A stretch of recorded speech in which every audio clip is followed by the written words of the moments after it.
পৃথিবীতে মানুষ বেঁচে থাকার ক্ষেত্রে তার কর্মের প্রতি উদ্যমী স্পৃহা উদ্দীপনা সম্পর্কে আগে আমাদের পথ বাতলিয়ে দিয়েছেন। আল্লাহ রাব্বুল আলামিন বলছেন, আলহাকুমুত তাকাসুর, অধিক পাওয়ার আকাঙ্ক্ষা তোমাদেরকে পরকাল থেকে গাফেল রাখে। হাত্তা যুরতুমুল মাকাবির, যতক্ষণ না তোমরা কবরে উপনীত না হও। কাল্লা সাউফা তা'লামুন, কখনো নয় খুব শীঘ্রই তোমরা জানতে পারবে। সুম্মা কাল্লা সাউফা তা'লামুন, অতঃপর আবারও বলি খুব শীঘ্রই তোমরা জানতে পারবে।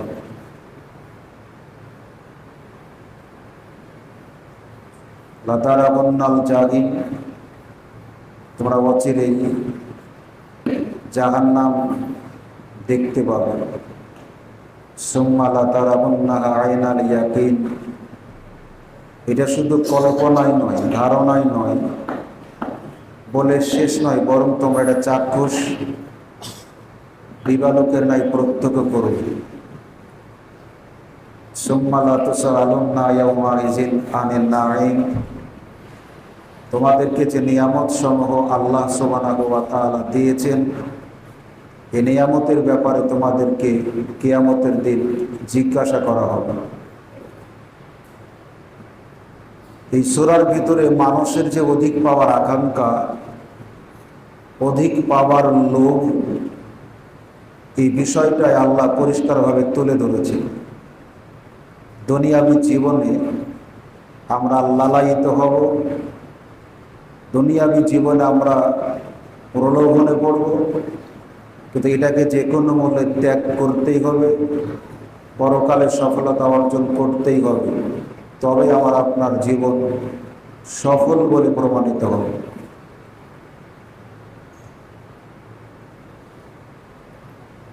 আল্লাহ রাব্বুল আলামিন বলছেন যে অধিক পাবার আকাঙ্ক্ষায় তোমাদেরকে পরকাল থেকে গাফেল রাখে। মানুষের আশা আকাঙ্ক্ষা তার আয়ুষ্কাল হায়াতের চাইতেও বেশি। রাসূলুল্লাহ সাল্লাল্লাহু আলাইহি সাল্লাম বলছেন, আদম সন্তানের কাছে যদি এক ময়দান ভর্তি স্বর্ণ থাকে, এর পরেও সে পরিতৃপ্ত হবে না। সে কামনা করবে, আকাঙ্ক্ষা করবে আর এক ময়দান ভর্তি স্বর্ণের। আদম সন্তানের পেট মাটি ছাড়া কোনো কিছু দিয়ে ভরানো সম্ভব নয়। তার মানে যতক্ষণ মৃত্যু না হবে ততক্ষণ তার আকাঙ্ক্ষা মিটবে না। একদিন রাসূলুল্লাহ সাল্লাল্লাহু আলাইহি ওয়াসাল্লাম সাহাবীদেরকে বোঝাতে গিয়ে বলছেন, একটা চতুর্ভুজ আঁকলেন। চতুর্ভুজের ভিতরের ডান দিকে বাম দিকে ছোট ছোট কিছু রেখা টানলেন, দাগ দিলেন। ঠিক মাঝখানে বড় একটা রেখা টানলেন, যে রেখাটা চতুর্ভুজ ভেদ করে বাহিরে চলে গেল। এরপরে তিনি এই বাণীচিত্র দিয়ে বোঝাচ্ছেন, চতুর্ভুজের এই বেষ্টনী যেটা মানুষের আয়ুষ্কাল হায়াত, যেটা আগেই নির্ধারণ করা হয়েছে, এটা কেউ অতিক্রম করতে পারবে না। ইজা যারা আজালুহুম ফালা ইস্তাখিরুনা সাআতাও ওয়ালা ইস্তাকদিমুন, মানুষের আয়ু, মানুষের হায়াত যেই পরিমাণ নির্ধারণ করা আছে, সেখান থেকে 1 সেকেন্ড আগেও কেউ মারা যাবে না, 1 সেকেন্ড পরেও কেউ মারা যাবে না, নির্ধারিত সময়ে মারা যাবে। ডান দিক বাম দিকের এই ছোট রেখাগুলি হলো তার বালা মুসিবত। মাঝখানের যে সরল রেখা চতুর্ভুজ ভেদ করে বাহিরে চলে গেছে, এটা হলো তার আশা আকাঙ্ক্ষা। তার মানে তিনি বোঝাতে চাচ্ছেন, মানুষের হায়াত যতখানি, মানুষের আয়ু যতখানি, তার চাইতে আশা আকাঙ্ক্ষাই বেশি। তিনি অন্য হাদিসে বলছেন, মানুষের জীবনের কয়েকটা পর্যায় থাকে। আমরা ছিলাম শৈশবে, সেখান থেকে কৈশোর, তারপরে যৌবন, সেখান থেকে বার্ধক্যে পৌঁছব। আমরা মসজিদে এসেছি, সব শ্রেণী পেশার, সব বয়সের মানুষ, ছোট বাচ্চা থেকে শুরু করে যুবক, যুবক থেকে শুরু করে বৃদ্ধ। এটা মানুষের জীবনের পর্যায়, বিভিন্ন ধাপ। এক সময় মানুষ, আমি আপনি আমরা ছোট ছিলাম, এরপরে যৌবন প্রাপ্ত হলাম, এরপরে আমরা বার্ধক্যে পৌঁছাবো। কিন্তু মানুষের জীবনে এমন দুটি জিনিস আছে, যেই দুটি জিনিস কখনো বৃদ্ধ হয় না, তার রূপ চেহারা পাল্টায় না, চেঞ্জ হয় না, পরিবর্তন হয় না, সদা সর্বদাই যৌবন প্রাপ্ত থাকে। তার একটা হলো অধিক পাওয়ার আকাঙ্ক্ষা, আর দ্বিতীয়টা হলো বেশি দিন বাঁচার আকাঙ্ক্ষা। আমার যা কিছু আছে আমি সেটাতে সন্তুষ্ট নই, আমি আরো বেশি চাচ্ছি। আমার 10 কাঠা আছে, 1 বিঘা হবে কি করে?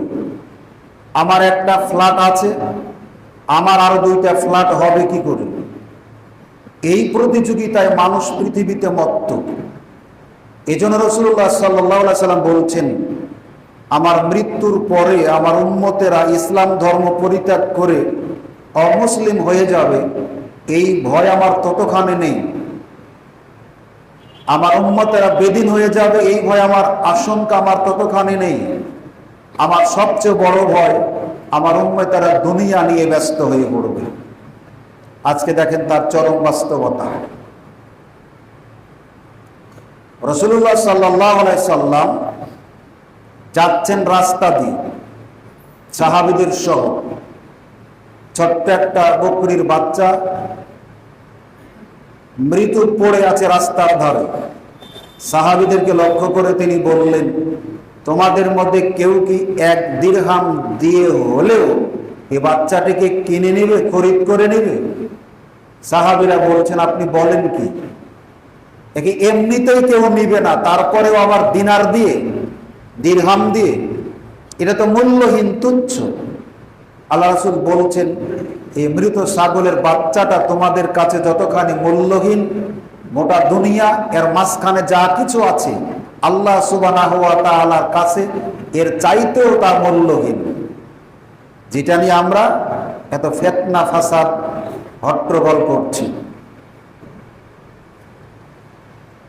এইভাবে বোঝানোর পরে আল্লাহ সুবহানাহু ওয়া তাআলা বলছেন, এই আকাঙ্ক্ষা থাকা ভালো, এই উদ্যম মানুষের মধ্যে থাকা ভালো, এই স্পৃহা থাকা ভালো, যেটা মানুষের বেঁচে থাকার জন্য একটা প্রেরণা যোগায়, যে আমাকে বেঁচে থাকতে হলে কিছু করতে হবে, এ ব্যাপারে তাকে প্রেরণা দেয়, উৎসাহ দেয়। এটা ভালো। কিন্তু যদি হারাম পথে হয়, অবৈধ পথে হয়, সেটাই খারাপ। আল্লাহ রাব্বুল আলামিন এজন্যই বলছেন, তোমরা যদি জানতে, তোমরা যদি বুঝতে, তোমরা যদি সঠিক জ্ঞান রাখতে, সঠিক লেখাপড়া শিখতে, তাহলে কষ্টিন কালেও তোমরা পরকালকে ভুলে দুনিয়াকে প্রাধান্য দিতে না। কারণ দুনিয়া তো একটা ক্ষণস্থায়ী জীবন। আপনি এখান থেকে কোথাও বেড়াতে যাচ্ছেন, মাঝপথের কোনো যাত্রী ছাউনিতে বসে নিজেকে কিছুটা জিরিয়ে নিচ্ছেন, অথবা পিপাসিত হয়েছেন, কোনো স্টলে হোটেলে বসে কিছু খেয়ে পানি খেলেন, কিছুক্ষণ অপেক্ষা করে আবার যাত্রা শুরু করলেন। ঠিক পৃথিবীটা ওই যাত্রী ছাউনির মতো, ঠিক পৃথিবীটা ওই হোটেল রেস্টুরেন্টের মতো, যেখানে খানিকক্ষণ বিশ্রাম নেয় আবার চলতে শুরু করেছেন। এটা একটা ওয়েটিং রুম পৃথিবীটা। ওমর রাদিয়াল্লাহু তাআলা আনহু বলেন, একদিন রাসূলুল্লাহ সাল্লাল্লাহু আলাইহি ওয়াসাল্লাম আমার কাঁধে হাত রেখে বললেন, হে ওমর, তুমি শোনো, পৃথিবীতে এমন ভাবে তুমি চলাফেরা করো যেন তুমি একজন মুসাফির। আপনি অনেক টাকা পয়সার মালিক, আপনি অনেক বাড়ি গাড়ির মালিক, আপনি অনেক মিল ফ্যাক্টরি ইন্ডাস্ট্রিজের মালিক, আপনি যখন সফরে যাচ্ছেন, ভ্রমণে যাচ্ছেন, এই সফরে যৎকিঞ্চিত মাল সামানা সাথে নিয়ে, একটা লাগেজ বা ব্যাগ সাথে নিয়ে আপনি চলছেন, সবকিছু বাড়িতে রেখে গেলেন। পৃথিবীটা এরকম, চলো তুমি একজন মুসাফিরের মতো। শোনো, সকাল যদি তুমি করো বিকাল হবে, এই পর্যন্ত তুমি বেঁচে থাকবে এই ভরসা করো না। বিকালে তুমি উপনীত হয়েছে, সকাল পর্যন্ত তুমি বাঁচবে এই ভরসা তুমি করো না। পৃথিবীতে দম্ভ ভরে তুমি চলো না, আসমান ভেদ করে তুমি যেতে পারবে না, আবার জমিন ভেড়েও তুমি নিচে যেতে পারবে না। অতএব তুমি ফকর করো না, তোমার সৃষ্টির তত্ত্ব তুমি ভেবে দেখো। তুমি যে শক্তিমত্তায় বুদ্ধিমত্তায় আজকে পৃথিবীতে নেতৃত্ব দিচ্ছ, আল্লাহ সুবহানাহু ওয়া তাআলা তোমাকে এক বিন্দু নাপাক পানি থেকে, বীর্য থেকে তোমাকে সৃষ্টি করেছেন। সূরা তারেকের ভিতর আল্লাহ পাক বলছেন, মানুষের চিন্তা ভাবনা করে দেখা উচিত কোন জিনিস থেকে তাকে সৃষ্টি করা হয়েছে, কোন জিনিস থেকে তাকে পৃথিবীতে প্রেরণ করা হয়েছে। এরা সবেগে নির্গত এক ফোঁটা নাপাক পানি থেকে আমাকে আপনাকে আল্লাহ সৃষ্টি করেছেন। আমার বাপকে সৃষ্টি করেছেন আল্লাহ মাটি দিয়ে, আর আমাকে আপনাকে আল্লাহ সৃষ্টি করেছেন নাপাক অপবিত্র এক ফোঁটা নাপাক পানি থেকে। এক রজমিন বাইনি সুলবে বা তারায়ে, যেটা বের হয় পুরুষের পিঠ এবং নারীদের পাঁজরের হাত থেকে। যে বীর্য কাপড়ে লাগলে নাপাক হয়, যে বীর্য শরীরে লাগলে নাপাক হয়, যে বীর্য বের হলে গোসল করা ফরজ হয়, এই নাপাক শুক্র কীট বীর্য দিয়ে আল্লাহ সুবহানাহু ওয়া তাআলা আমাকে আপনাকে সৃষ্টি করেছেন। নাপাক দিয়ে আমি আপনি সৃষ্টি, আমার আপনার ফকর করা মানায় না, গর্ব অহংকার করা মানায় না। অহংকার আল্লাহর চাদর, অহংকার করা আল্লাহরই মানায়। আমরা সব এক আদমের সন্তান, সাদার উপর কালো, কালোর উপর সাদার, ধনীর উপরে গরিবের, গরিবের উপরে ধনীর, আরবের উপরে অনারবের, অনারবের উপরে আজমের। কোন শ্রেষ্ঠত্ব নাই, নেতৃত্ব নাই, আল্লাহর কাছে শ্রেষ্ঠত্ব আছে। ইন্না আকরামাকুম ইনদাল্লাহি আতকাকুম, তোমাদের মধ্যে আল্লাহর কাছে সর্বাধিক প্রিয় হলো ওই ব্যক্তি যে আল্লাহকে সবচাইতে বেশি ভয় করে। আল্লাহ পাক এজন্যই বলছেন, তোমরা যদি জানতে, তোমরা যদি দৃঢ় বিশ্বাস রাখতে পরকাল সম্পর্কে, তাহলে পরকালকে গাফেল, পরকাল নিয়ে গাফেলাতি করতে না, দুনিয়াকে শ্রেষ্ঠত্ব দিতে না। কিন্তু সাবধান, কোশ্চিন কালে এটা হতে পারে না। আল্লাহর কথা চিরন্তন, চিরসত্য। তোমরা জাহান্নামকে সচক্ষে দেখবে, যে জাহান্নামের ভীতিকর অবস্থা দুনিয়াতে তোমাদেরকে শোনানো হচ্ছে, তোমরা হাস্যজ্জ্বল ভাবে চেড়িয়ে যাচ্ছ, উপহাস করছো, তুচ্ছ তাচ্ছিল্য করছো, কিন্তু না, এই জাহান্নাম কিয়ামতের দিন তোমরা নিজের চোখে দেখতে পাবে। সেই দিন হাই হুতাশ করে, সেই দিন আবেগপ্রবণ হয়ে, সেই দিন ভুল স্বীকার করে কোনো লাভ হবে না। আল্লাহ পাক বলছেন, কিয়ামতের দিন অপরাধীরা বলবেন, এ আমাদের প্রভু, জাহান্নামকে আমরা নিজের চোখে দেখছি, যেটাকে দুনিয়াবী জীবন অস্বীকার করতাম, আজকে আমরা পরিপূর্ণ বিশ্বাস করছি, আমাদেরকে পৃথিবীতে পাঠান, আবার আমরা সৎকর্ম করে ফিরে আসবো। কিন্তু না, এখনকার পরিবেশ, এখনকার আচরণে আমাদের স্বভাব চরিত্রে কি সেটা মনে হয় দ্বিতীয়বার সুযোগ যদি পায়, যেখানে করতে পারেনি সে সেইখানে আবার পরিপূর্ণ করব, ভালো কিছু করবো, এটা আল্লাহ জানেন। এরপরে তিনি বলছেন, আবারও বলি, সচক্ষে তোমরা জাহান্নামকে প্রত্যক্ষ করবে। সেই দিন জাহান্নামকে ৭০,০০০ লেয়ার শিকলে পড়ে টেনে হেঁচড়ে কিয়ামতের দিন হাজির করা হবে। প্রত্যেকটা শিকলে থাকবে ৭০,০০০ ফেরেশতা, আর তাদের সাথে থাকবে আরো ৭০,০০০ করে ফেরেশতা। একবারে টেনে হেঁচড়ে কিয়ামতের দিন উপস্থিত করা হবে। জাহান্নামের উত্তপ্ততা, জাহান্নামের ভয়াবহতা সম্পর্কে জাহান্নামের বিবরণ রাসূলুল্লাহ সাল্লাল্লাহু আলাইহি সাল্লাম দিচ্ছেন।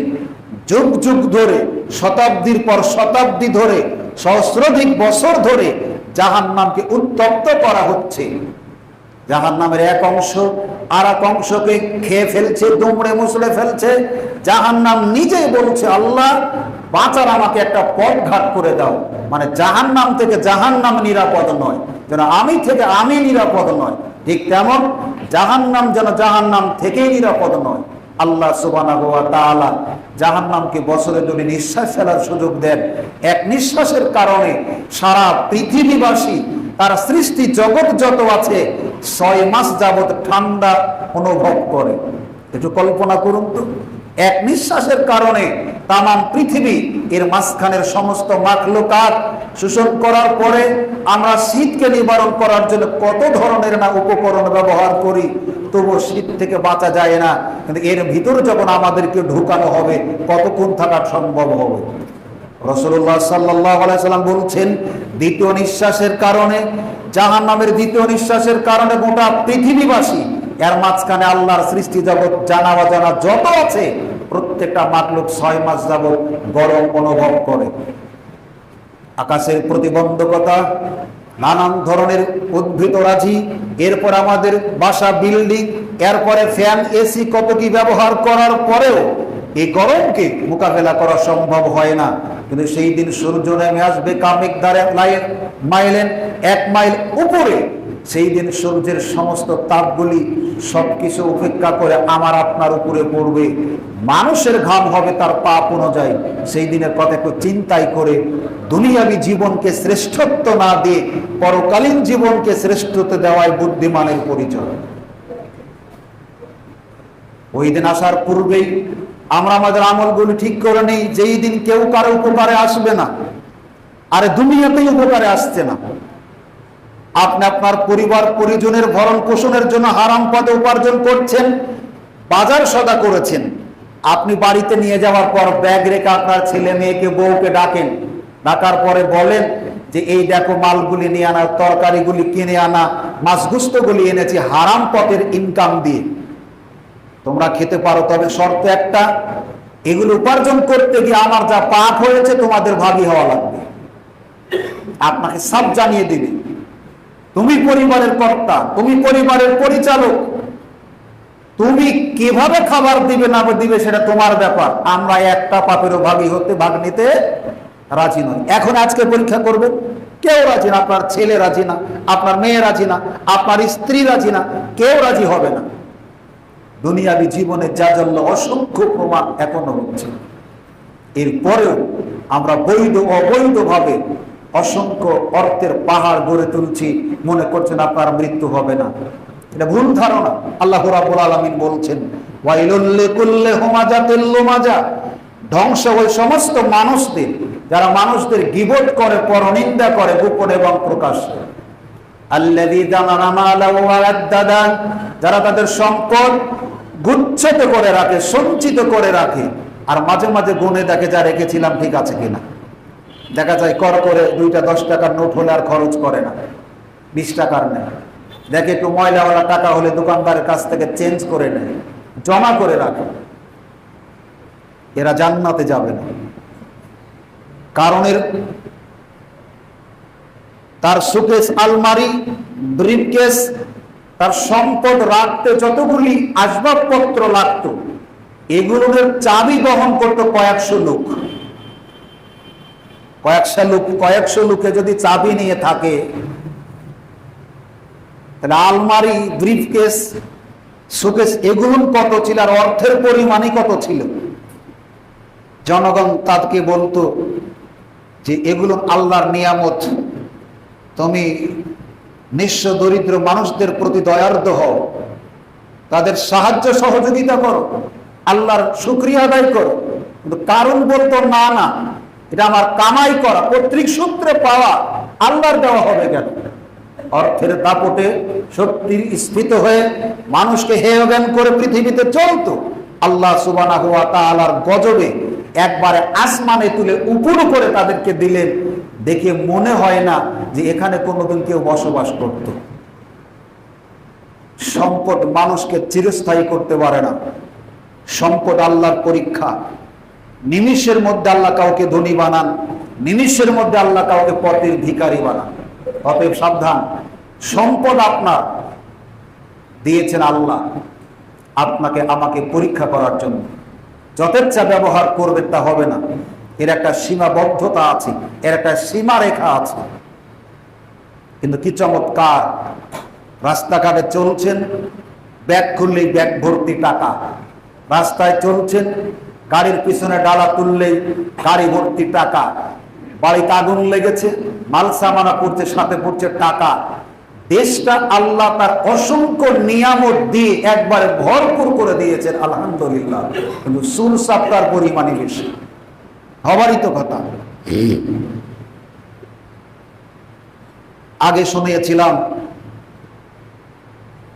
শেখ মুজিবুর রহমানের বাড়ির দারোয়ান গ্রাম্য লোক, তার জমিতে ফলানো ফসল থেকে কিছু তরি তরকারি, কিছু সবজি তার জন্য নিয়ে গেছে, দারোয়ানকে দিয়েছে। দারোয়ান তার কাছে পৌঁছালে তিনি 20টা টাকা দিয়েছেন যে লোকটাকে দাও, গ্রাম থেকে এসেছে। তখন তো 20 টাকার দাম অনেক, মুরব্বী যারা আছেন তারা তো বলতে পারেন 20 টাকার দামই অনেক। তো ব্রাহ্মণ লোকটা বলছে, আমি ওনাকে ভালোবাসি, আর এই সবজি তো আমার কিনা নয়, আমার জমিতে ফলানো, আমি এমনিতে তাকে দেওয়ার জন্য নিয়ে এসেছি, টাকা পয়সা লাগবে না। অনেক করে বলার পরেও গ্রাম্য লোকটা যখন নিল না, তখন এই দারোয়ানটা শেখ মুজিবুর রহমানকে টাকাটা ফেরত দিতে গেছে। যাওয়ার পর বলছে যে লোকটা টাকা নিবে না, আপনাকে ভালোবাসে, তাই তার নিজের জমিতে ফলানো সবজি নিয়ে এসেছে, তো টাকাটা আপনি ফেরত নিন। কিন্তু তখন তিনি দেখছেন যে ফেরত দিচ্ছে 10 টাকা। দিয়েছিলেন কয় টাকা? গ্রাম্য সবজিওয়ালা লোককে দেওয়ার জন্য দিয়েছিলেন বঙ্গবন্ধু কয় টাকা? 20 টাকা। আর লোকটা না নিয়ে দারোয়ান ফেরত দিচ্ছে কয় টাকা? বঙ্গবন্ধু বলছেন, আমি টাকা তো দিলাম 20 টাকা, তুমি না নিলে তো 20 টাকায় ফেরত দেওয়া, টাকা 10 টাকা কেন? দেখেন, তখন থেকে এখন খালি মাথা ঝোঁকায়েন না, তখন থেকে এখন বঙ্গবন্ধুর আমল তার বেঁচে থাকার কারণে তার দারোয়ান আর তার মেয়ে অগ্নিকন্যা, 1000 বছরের শ্রেষ্ঠ বাঙালি জাতির জনক বঙ্গবন্ধু শেখ মুজিবুর রহমানের কন্যা, তার প্রিয়, কি বোঝাতে পারেন? বঙ্গবন্ধুর দারোয়ান আর তার মেয়ে শেখ হাসিনার দারোয়ান পিয়ন 400 কোটি টাকার মালিক। কত সুন্দর চমৎকার মিল না? যুদ্ধ বিধ্বস্ত শেষে বঙ্গবন্ধু শেখ মুজিবুর রহমান বলেছিলেন, আমাকে 100 জন লোকের একটা তালিকা দাও, যারা সৎ চরিত্রবান, দুর্নীতিমুক্ত, যাদের ভিতরে দেশপ্রেম আছে, এই ভঙ্গুর দেশকে যারা ঢেলে সাজাবে জীবন দিয়ে, এরকম 100টা লোকের তালিকা দাও। অনেক চেষ্টা করে তার হাতে তালিকা পৌঁছেছিল, কিন্তু তালিকায় 100 জনের নাম ছিল না, নাম ছিল 15 জনের। তখন তিনি আফসোস করে বলেছিলেন, মানুষ পেয়েছে সোনার খনি, আর আমি পেয়েছি চুরের খনি।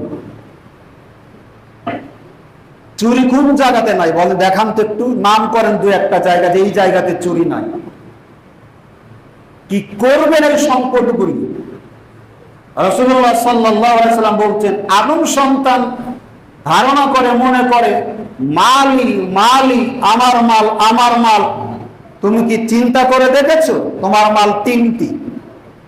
1, যেটা তুমি খেয়ে শেষ করে ফেলেছো। 2, যেটা তুমি পরে জীর্ণ করে ফেলেছো। 3, যেটা তুমি দান করে সঞ্চয় করে রেখেছো। ব্যাংকে যেগুলো আছে এগুলো কি আপনার? আমাদের চাইতে যাদের বেশি আছে তাদের কি পাচ্ছে? আশ্চর্য! যাদের আঙ্গুলের ইশারায় রাত দিন হতো, দিন রাত হতো, তারা শিয়ালের মতো বন জঙ্গলে ঘুরে বেড়াচ্ছে। কি করবেন এই টাকা? আল্লাহ রাসূল বলছেন, তুমি যদি টাকাকে আটকে রাখো তাহলে তুমি হলে টাকার গোলাম, আর টাকা যখন খরচ করবে তখন টাকা তোমার। যেটা অগ্রণী জনতা সোনালী রূপালী বাংলাদেশ ব্যাংকে আছে, এটা আপনার নয়। মরা লাগবে না। আগে তো বক্তব্য দিতাম মরার পরে বুঝতে পারবেন, এখন বেঁচে থাকতে বুঝতে পারতেছেন না? হাজার হাজার কোটি টাকার মালিক। ইস, কি সুন্দর খেত, কত সুন্দর পোশাক, কত সুন্দর দাড়ি, কত সুন্দর টুপি। তাহাজ্জুদ নাকি পড়ে, ফজর পড়ার পর কোরআন পড়ার আগে ঘর থেকে বের হয় না, কিন্তু এত সুন্দর যে সুর, ভাবতেও অবাক লাগে। তো অবাক লাগলেও ইবলিসের কথা মনে হয়।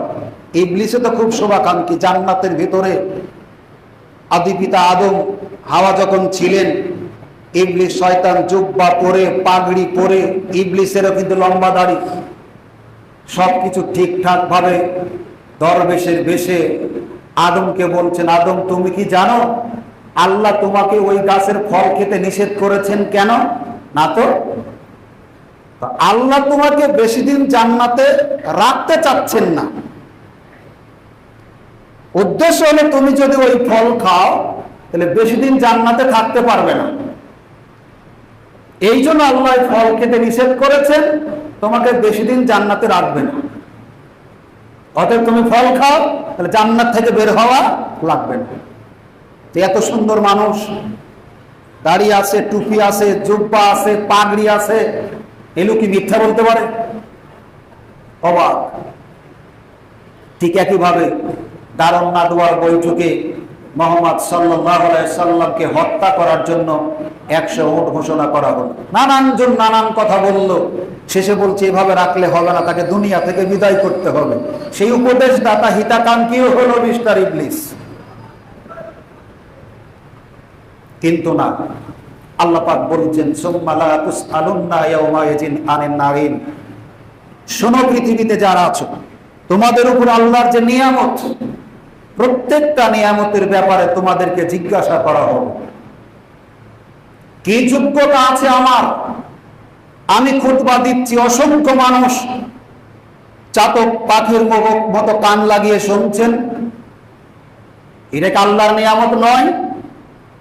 আপনার ভিতরে কি যোগ্যতা ছিল? আপনি পালসার, অ্যাপাচি, ডিসকভার, পাঁচেরও গাড়ি আপনি রাস্তাতে চলেন, এটা কি আল্লাহর নিয়ামত নয়? অসংখ্য মানুষ এদেশে, প্রায় 17 কোটি মানুষ, তার মধ্যে থেকে আল্লাহ আপনাকে মেম্বার বানিয়েছিলেন, এটা কি আল্লাহর নিয়ামত নয়? আপনার কি যোগ্যতা ছিল মেম্বার হওয়ার?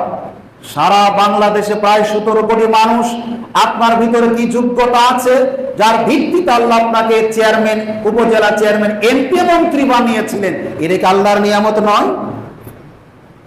এই নিয়ামতকে তুমি সঠিক পথে ব্যবহার করো, ভালো পথে ব্যবহার করো, মারা যাওয়ার পরে মানুষ তোমার সুনাম করবে।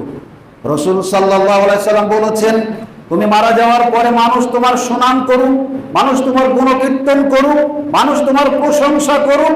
এটা কি তুমি চাও না? হ্যাঁ চাই। যদি এটা তুমি চাও, তাহলে আত্মীয়দের সাথে তুমি সদ্ব্যবহার করো, সদাচরণ করো। মানুষের সাথে সদাচরণ করলে আমি মারা যাব, মানুষ এমনিতেই প্রশংসা করবে। দুষ্কৃতিকারী যদি হই, মানি লন্ডারিং যদি হই, আজকে দেখেন গরিব মানুষ, বিদ্যুতের বিল 35 থেকে 36 টাকা মাসে এসেছে, একটা বাল্ব চলে, ফ্যানও নাই, দিতে পারেনি, ওর লাইন কেটে দেওয়া। 100-150 টাকা বিদ্যুৎ বিল দিতে পারেনি, 2000 টাকা জরিমানা দিয়ে আবার লাইন ঠিক করে নিতে হয়। অথচ হাজার হাজার কোটি টাকা যাদের বিদ্যুৎ বিল বাকি, তাদের লাইন কাটার সাহস বাংলাদেশের 17 কোটি মানুষের কারণে। আপনি গরিব মানুষ, আপনার ইউনিয়ন থেকে সাইকেলের লাইসেন্স করা লাগবে 20 টাকা দিয়ে। খেটে খাওয়া মানুষ সস্তা দামে একটা সাইকেল কিনেছেন, কয়েক জায়গাতে ঝালাই করা, বাংড়িতে ছাড়া কেউ নিবে না, এর লাইসেন্স লাগে। কিন্তু যেই নেতা লাইসেন্স বিক্রি করে, তার পাছার নিচে অ্যাপাচি, পালসার, ডিসকভার, পিছনে লেখা আছে অন টেস্ট, আর রেজিস্ট্রেশন লাগে না। দেশের অতন্ত্র প্রহরী পুলিশ লজ্জা লাগে তখন, যখন বাস, ট্রাক সাধারণ মানুষকে থামিয়ে 10 টাকা নিয়ে ছেড়ে দেয়, তখন মনে হয় অনেক কুকুরের চাইতে ভালো। কি হয় না পুলিশকে দিয়ে, আশ্চর্য। কিন্তু এটা আমাদের হাতে কামাই করা ফসল। নেতার গাড়ি পুরাতন হয়ে গেছে, রিং পিস্টন চলে না, হর্ন লাগে না, শব্দেই 1 কিলো দূর থেকে বোঝা যায় কেউ আসতেছে, রাস্তা পরিষ্কার করতে হবে। তারপরে পিছনে লিখে রেখেছে অন টেস্ট, মানে টেস্টের উপরেই আছে।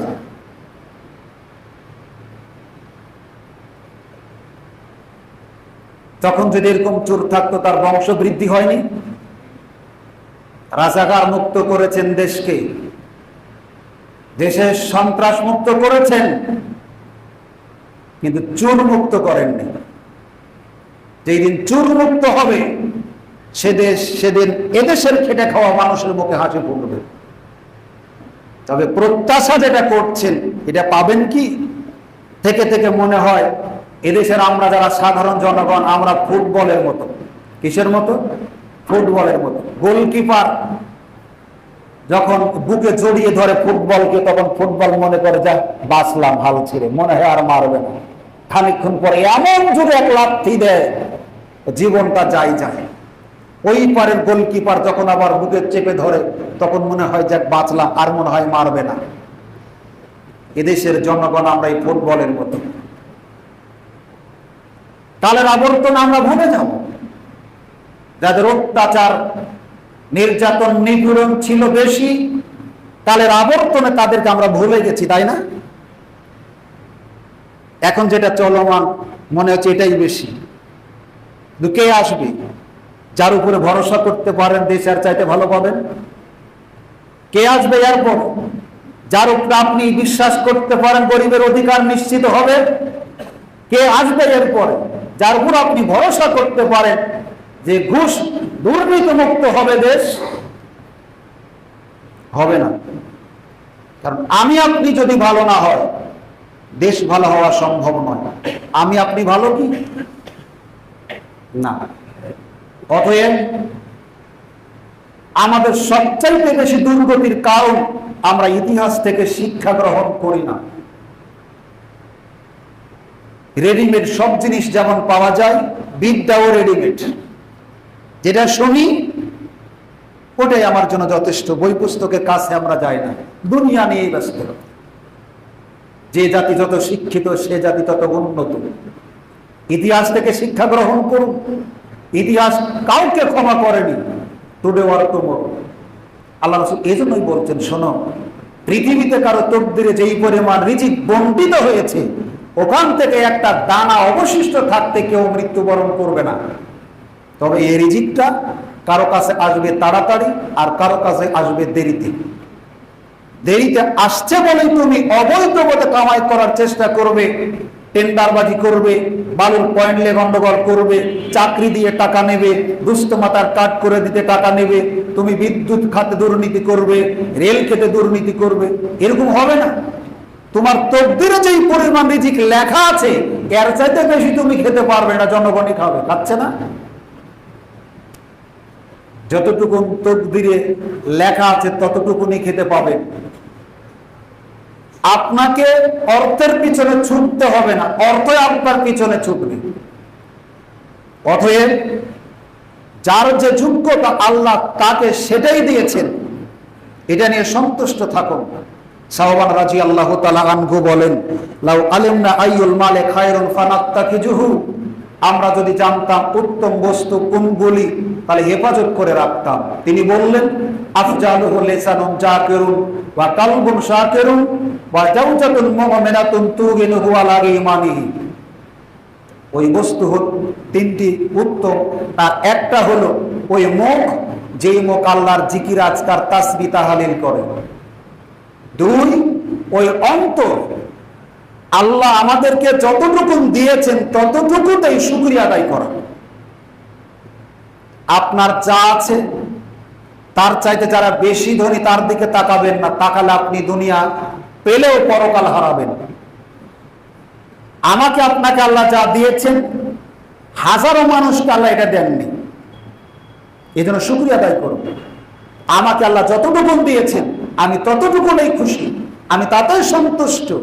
এই আত্মা হলো উত্তম। আজকে দেশের একটা দিনমজুরি মানুষ, একটা ভ্যান চালক মানুষ, একটা ভিক্ষুক মানুষ সন্ধ্যাতে জীবন ভরে ঘুম পাড়তে পারছে, কিন্তু এক একটা মন্ত্রী মিনিস্টার তাদের চোখে ঠিক মতো শোয়ার জায়গায় নাই, ঘুম কোথায় হবে? এত টাকা পয়সা কি করবেন? অতএব বেঁচে থাকতে গেলে টাকা পয়সার দরকার আছে, কথা ঠিক। ধর্মকর্ম পালন করতে গেলেও টাকা পয়সার দরকার আছে, এ কথাও ঠিক। তার মানে এ নয় যেভাবে ইচ্ছা সেভাবেই কামাই করবে।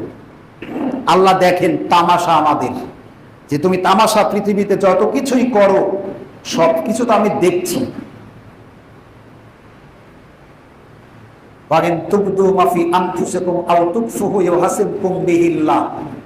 তোমরা যেটা গোপনে করো, যেটা প্রকাশ্যে করো, এটা আমি আল্লাহ দেখি। অতএব যখন তার দৃষ্টিতে বেশি অপরাধী প্রমাণ হব আমরা, তখন তার পাকড়াও থেকে নাজাত পাওয়া কোশ্চিন কালেও সম্ভব নয়। এজন্য এই নিয়ামত রাজিগুলি আল্লাহ আমাকে আপনাকে এমনিতে দেন নাই। এই ব্যাপারে কিয়ামতের দিন জিজ্ঞাসা করা হবে, তোমার এই শ্রেষ্ঠত্ব, তোমার এই ধন সম্পদ, তোমার এই নেতৃত্ব, তোমার এই সমাজের প্রাধান্য আল্লাহর নিয়ামত। তোমার গাড়ি ঘোড়াতে চড়া, তোমার বিমানে চড়া, তোমার নেতৃত্ব দেওয়া, এগুলো আল্লাহর নিয়ামত। এই প্রত্যেকটা নিয়ামত সম্পর্কে আল্লাহ আমাদের কিয়ামতের দিন জিজ্ঞাসা করবেন। অতএব দুনিয়া থেকে বেঁচে যাওয়াই প্রকৃত বেঁচে যাওয়া নয়, পরকালের শাস্তি থেকে বাঁচাই প্রকৃত সফলতা। আল্লাহ সুবহানাহু ওয়া তাআলা আমাদের সকলকে অধিক পাওয়ার আকাঙ্ক্ষাকে ভুলণ্ঠিত করে অল্পে তুষ্ট থাকার তৌফিক দান করুন, আল্লাহুম্মা আমিন। পাশাপাশি আল্লাহর যে নিয়ামত রাজি আমাদের উপরে রয়েছে, তার যথাযথ শুকরিয়া আদায় করে পরলৌকিক জীবনের কঠিন এবং জটিল ঘাটিগুলি থেকে বাঁচার তৌফিক দান করুন, আল্লাহুম্মা আমিন।